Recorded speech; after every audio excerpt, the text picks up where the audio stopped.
ಜಿಲ್ಲಾ ಉಸ್ತುವಾರಿ ಸಚಿವ ಎಂಬಿ ಪಾಟೀಲ್ ಅವರು ಕೂಡಲೇ ಕನೇರಿ ಮಠದ ಅದೃಶ್ಯ ಕಾಡಸಿದ್ದೇಶ್ವರ ಮಹಾಸ್ವಾಮೀಜಿಯವರ ಕ್ಷಮೆಯನ್ನ ಕೇಳಬೇಕು.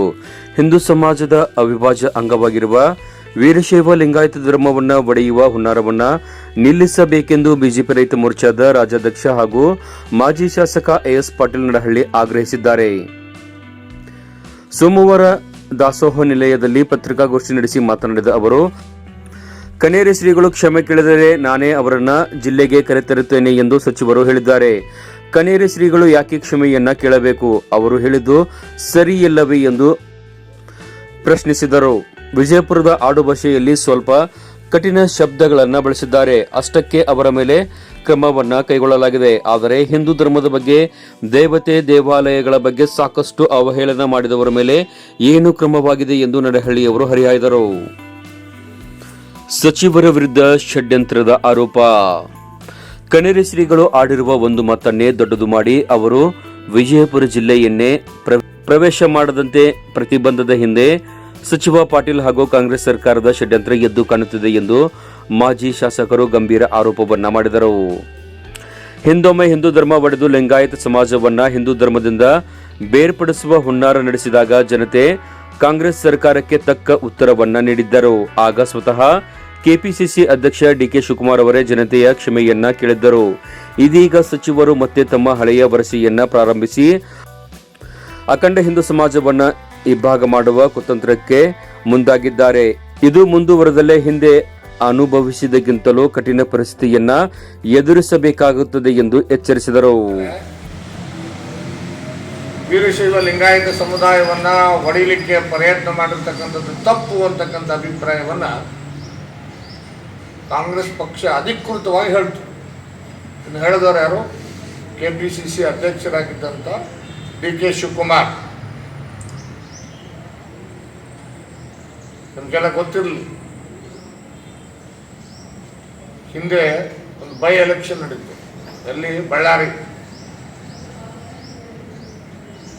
ಉಗ್ರಪ್ಪನವ್ರನ್ನ MP ಮಾಡಿದ್ರು, ಗೊತ್ತಿರ್ಬೇಕು. ಆ ಸಂದರ್ಭದಲ್ಲಿ ನಾನು ಸಂದರ್ಭಗಳನ್ನ ನೆನಪಿಸ್ತಾ ಇದ್ದೇನೆ MP ಪಾಟೀಲ್. ಅವಾಗ ಸ್ವತಃ ಡಿಕೆ ಶಿವಕುಮಾರ್ ಹೇಳಿದ್ರು, ಇಲ್ಲ ನಾವು ಮಾಡಬಾರ್ದಾಗಿತ್ತು, ತಪ್ಪಾಯಿತು.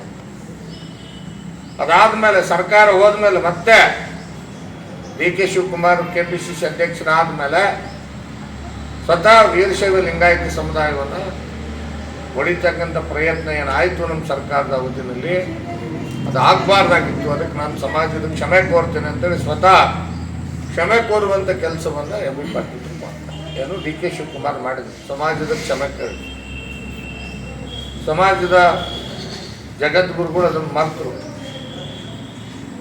ಕ್ಷಮಿಸಿದ್ರು. ಒಂದು ರೀತಿಯಿಂದ ಕ್ಷಮಿಸಿ ಆಯಿತು ಅಂತ.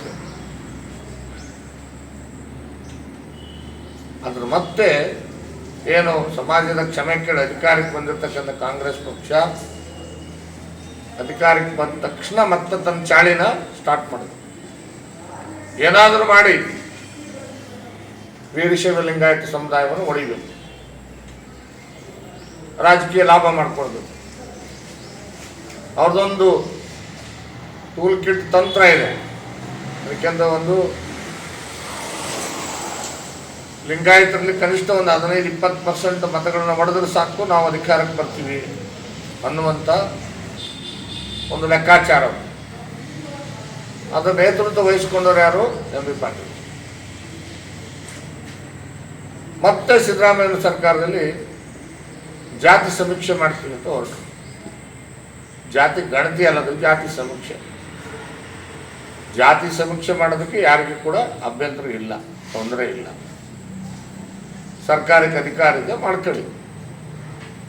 ಆದರೆ ಜಾತಿ ಸಮೀಕ್ಷೆ ಹೆಸರಿನಲ್ಲಿ ಮತ್ತೆ ವೀರಶೈವ ಲಿಂಗಾಯತ ಸಮುದಾಯವನ್ನು ಒಡೆಯುವಂಥ ಷಡ್ಯಂತ್ರ ಕುತಂತ್ರ ನಡೀತು.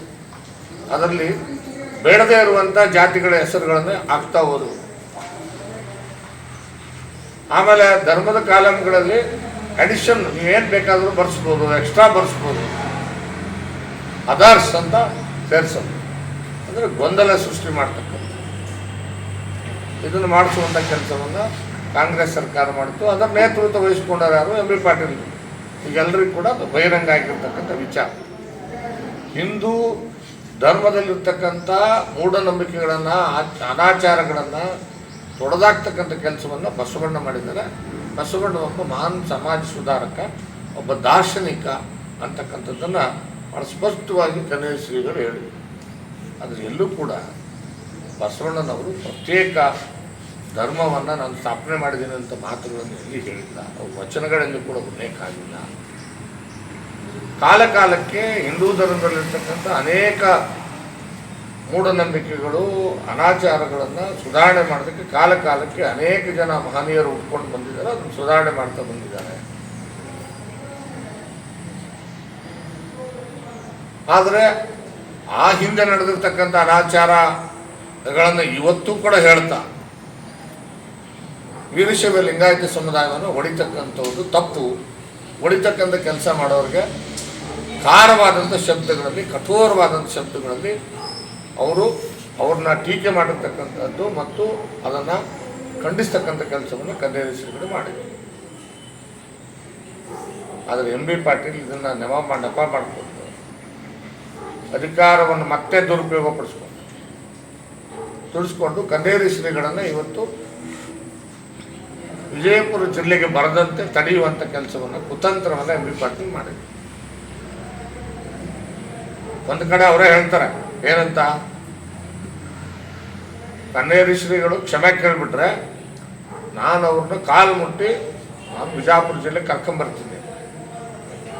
ಅದರ ಅರ್ಥ ಏನು? ನೀವು ಹೆಂಗೆ ಕರ್ಕೊಂಬರ್ತೀರಿ? ನೀವೇ ಮಾಡಿಸಿರಿ ಅಂತ ಅರ್ಥ ತಾನೆ. ಅಂದರೆ ನಿಮ್ಮ ಎಸ್ ಪಿ ಏನು ರಿಪೋರ್ಟ್ ಕೊಟ್ಟಂತ ಎಸ್ ಪಿ ಇರ್ಬೋದು, DSP ಇರ್ಬೋದು, ನಿಮ್ಮ ಆದೇಶ ಮಾಡಿರ್ತಕ್ಕಂಥ DC ಇರ್ಬೋದು, ಮತ್ತು ಇವರೆಲ್ಲರೂ ನಿನ್ನ ಕೈಗೊಂಬೆ ಅಂತ ಅರ್ಥ ಆಯ್ತಲ್ಲ. ಅಂದರೆ ನೀನು ಹೇಳಿ ಮಾಡಿಸಿದಿ ಅಂತ ಅರ್ಥ ಆಯ್ತಲ್ಲ. ಸಿಗ್ನೇಚರ್ ಅವರು, ಅದರ ಕುತಂತ್ರ ನಿಮ್ಮದು ಅಂತಕ್ಕಂಥದ್ದು ಭಾಳ ಸ್ಪಷ್ಟವಾಗಿ ಅವ್ರು ಹೇಳಿಕೆ ಅಂದರೆ ಬರ್ತದೆ. ಈಗ ಅವ್ರು ಏನು ಕೇಳ್ತಾ ಇದ್ದಾರೆ?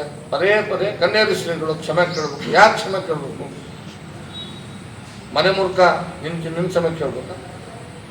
ವೀರಶೈವ ಲಿಂಗಾಯತರ ಮನೆ ಹೊಡೆಯುವಂಥ ಮನೆ ಮೂರ್ಖ ಅಂತ ಕೆಲಸ ಮಾಡಿದ್ದು ಎಂ.ಬಿ. ಪಾಟೀಲ್ ತಾನೆ, ನಿನ್ನ ಕ್ಷಮೆ ಕೇಳ್ಬೇಕಾ? ಅಥವಾ ಈಶ್ವರನ ಬೈಯೋರು, ಗಣಪತಿನ ಬೈಯೋದು, ಆಮೇಲೆ ಮೂಕಾಂಬಿಕೆಗೆ ಸೀರೆ ಉಡಿಸಿದ್ರೆ ದೇವರು ಒಲ್ದು ಬಿಡ್ತಾನ ಅಂತ ಹೇಳೋದು, ಗುಡಿ ಸಂಸ್ಕೃತಿ ಬೇಕಾ ಅಂತ ಕೇಳೋದು, ಅಂಥವ್ರನ್ನೆಲ್ಲ ಪಕ್ಕದಲ್ಲಿ ಕುಂದಿಸ್ಕೊಂಡು ಎಂ.ಬಿ. ಪಾಟೀಲ್ರು ನೀವೇನು ಪ್ರತ್ಯೇಕ ಧರ್ಮ ಕೊಡ್ತೀನಿ ಅಂತ ಹೊರಟಿದ್ದೀರಲ್ಲ, ಏನು ಅವ್ರ ಕ್ಷಮೆ ಕೇಳಬೇಕು? ಸಮಾಜದ ಮನೆ ಮೂರ್ಖರಿಗೆ ಸ್ವಾಮೀಜಿಗಳು ಬುದ್ಧಿ ಹೇಳಿದಾರ, ಹೇಳೋ ಸಂದರ್ಭದಲ್ಲಿ ಖಾರವಾದ ಮಾತುಗಳಲ್ಲಿ ಹೇಳಿದಾರ.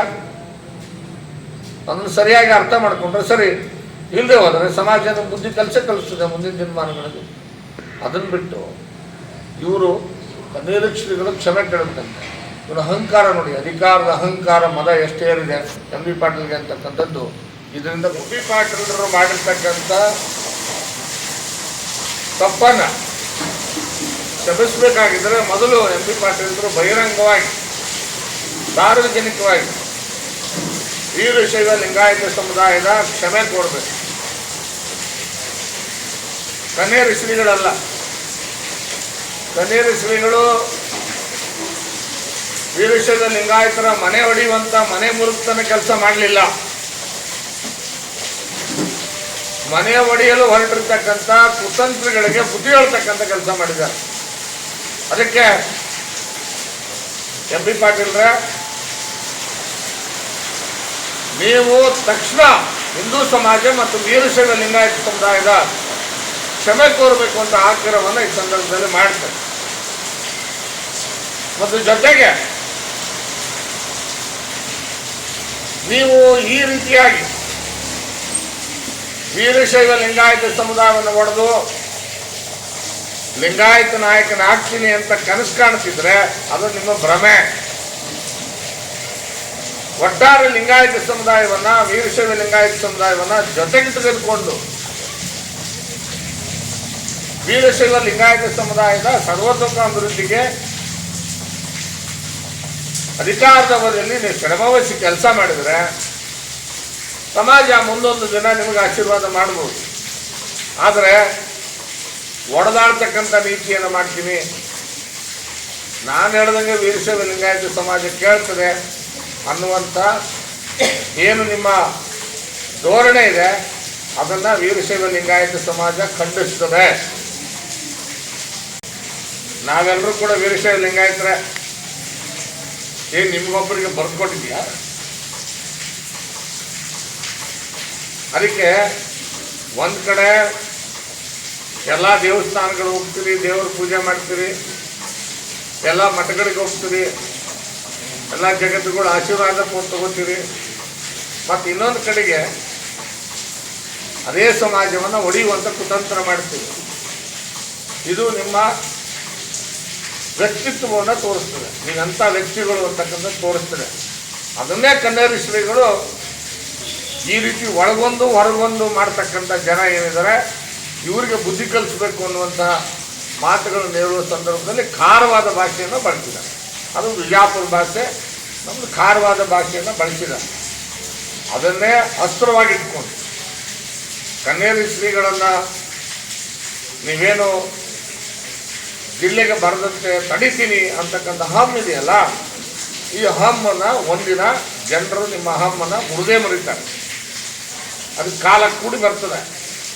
ಮತ್ತೆ ನೀವು ಪಶ್ಚಾತ್ತಾಪ ಪಟ್ಟು ಹೋದ್ಸರಿ ಹೇಗೆ ತಪ್ಪು ಮಾಡಿ ಸ್ವಾಮೀಜಿಗಳ ಹತ್ರ ಹೋಗಿ ಕ್ಷಮೆ ಕೋರಿ ತಪ್ಪಾಯಿತು ಇನ್ನೊಂದು ಸಾರಿ ಈ ರೀತಿ ಮಾಡಲ್ಲ ಅಂತ ಹೇಳಿ ಏನು ಆಶೀರ್ವಾದ ಪಡ್ಕೊಂಡ್ಬಂದರೆ ಅದೇ ಪರಿಸ್ಥಿತಿ ಮತ್ತೆ ನಿಮಗೆ ನಿರ್ಮಾಣ ಆಗ್ತದೆ. ಅದಕ್ಕೆ ನಾನು ಆಗ್ರಹ ಮಾಡ್ತೇನೆ, ಎಂ ಬಿ ಪಾಟೀಲ್ರೆ, ನೀವು ತಕ್ಷಣ ವೀರಶೈವ ಲಿಂಗಾಯತ ಸಮುದಾಯ ಮತ್ತು ಹಿಂದೂ ಸಮುದಾಯದ ಕ್ಷಮೆಯನ್ನು ಬಹಿರಂಗವಾಗಿ ಕೋರಬೇಕು. ಆಗ ಮಾತ್ರ ಸಮಾಜ ನಿಮ್ಮನ್ನು ಕ್ಷಮಿಸ್ಲಿಕ್ಕೆ ಸಾಧ್ಯ, ಇಲ್ಲದಕ್ಕೆ ಸಾಧ್ಯ ಇಲ್ಲ ಅಂತಕ್ಕಂಥ ಮಾತನ್ನು ಈ ಸಂದರ್ಭದಲ್ಲಿ ಹೇಳಲಿಕ್ಕೆ ಬಯಸಿದೆ. ಮತ್ತು ಕನ್ನೇರಿ ಶ್ರೀಗಳು ಯಾವುದೇ ತಪ್ಪುಗಳನ್ನು ಮಾಡಿಲ್ಲ ಅಂತಕ್ಕಂಥದ್ದು ನಮ್ಮ ಸ್ಪಷ್ಟವಾದಂಥ ನಿಲುವು. ಮತ್ತು ಕನ್ನೇರಿ ಶ್ರೀಗಳು ಮುಂದಿನ ದಿನಮಾನಗಳಲ್ಲಿ ಅವರೇನು ಈ ವಿಚಾರವಾಗಿ ತೀರ್ಮಾನಗಳನ್ನು ತಗೊಳ್ತಾರೆ ಆ ತೀರ್ಮಾನಕ್ಕೆ ನಾವೆಲ್ಲರೂ ಕೂಡ ಭದ್ರಾಗ್ತೇವೆ ಅಂತಕ್ಕಂಥದ್ದನ್ನು ಕೂಡ ಈ ಸಂದರ್ಭದಲ್ಲಿ ನಾನು ಹೇಳಲಿಕ್ಕೆ ಬಯಸ್ತೇನೆ. ಪತ್ರಿಕಾಗೋಷ್ಠಿಯಲ್ಲಿ ಬಿಜೆಪಿ ಮಂಡಲ ಅಧ್ಯಕ್ಷ ಜಗದೀಶ್ ಪಂಪಣ್ಣವರ, ಕಾರ್ಯದರ್ಶಿಗಳಾದ ಸಂಜಯ್ ಬಾಗೇವಾಡಿ, ಗಿರೀಶ್ಗೌಡ ಪಾಟೀಲ್ ಹಿರೇಮುರಾಳ್, ಮುಖಂಡರಾದ ಸುಮನ್ಗೌಡ ಬಿರಾದಾರ್ ಕವಡಿಮಟ್ಟಿ, ಸಂಗನಗೌಡ ಪಾಟೀಲ್, ಮಾನ್ಸಿಂಗ್ ಜಾಧವ್, ನಾಗೇಶ್ ಕವಡಿಮಟ್ಟಿ, ಸಂಗಮೇಶ್ ಹತ್ತಿ, ಅಪ್ಪಣ್ಣ ದನ್ನೂರ್, ರಮೇಶ್ ಸಾಸ್ನೂರ್, ರವಿ ಹವಾಲ್ದಾರ್, ಶಿವರಾಜ್ ರಾಠೋಡ್, ನಿಖಿಲ್ ಮಲಗಲ್ದಿನ್ನಿ ಇನ್ನಿತರರು ಉಪಸ್ಥಿತರಿದ್ದರು.